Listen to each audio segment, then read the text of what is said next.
Night. I'm Cheryl Wills, and we begin tonight with late-breaking developments in the prison guard strike. Officials just moments ago giving striking employees an ultimatum: return to work tomorrow or look for a new job. This as a special prosecutor is now appointed in the case of one of the at least 7 inmates who died during this illegal walkout, now in its 3rd week. Dean Memminger here now with the late-breaking details. Dean.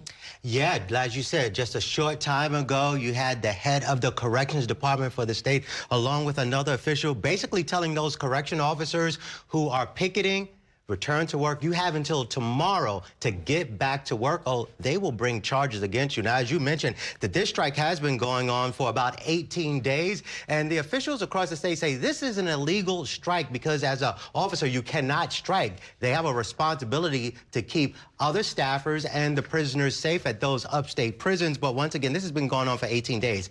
But now state leaders, including from the corrections department, say that they have come up with a memorandum of understanding with officers to stop the strike. But they say union leaders failed to sign that memorandum of understanding tonight. So they are moving forward, telling officers that they should return. And some of the concessions that they have made so far, that 12-hour shifts will last for now until normal operations can happen, and then they'll go back to 8-hour shifts. But more importantly, they say anyone who returns tomorrow, they will not be disciplined. They say, return to work, we need you. But once again, they have until tomorrow to do so. And they say they will keep the National Guard there to help out for now, and also will bring in some scanning services from outside vendors in order to stop contraband from coming in. But let's take a listen to those leaders, what they said just moments ago.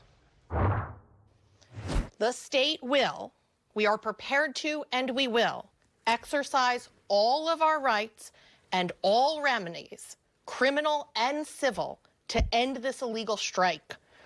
And we will take action against those who continue to refuse to return to work. This reflects the will of the people that are on the line. We heard directly from them. Clearly, they did not like the contents of that consent award, and this is directly what they want to see in an agreement, and that's what we're delivering to them here today.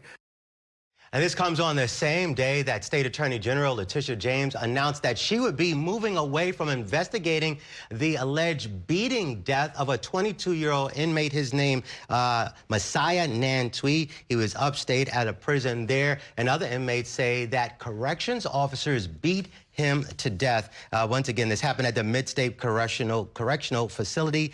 Those who knew him or worked with him or who work in the correctional facilities in terms of advocates say this has to stop. Take a listen to what they had to say. This is about a deep-rooted culture that needs to be uprooted, of brutality and, perpetuation of harm towards people who are incarcerated. And these are individuals, while convicted of, some form of crime, they've not been sentenced to death. We as a society, as a village, as a community, as elected leaders, as policy leaders, as press, as people who are simple human beings, that there comes a moment in time, and this is that moment, that the lack of humanity that we have been seeing coming out of the prisons and jails has to stop. It has to stop.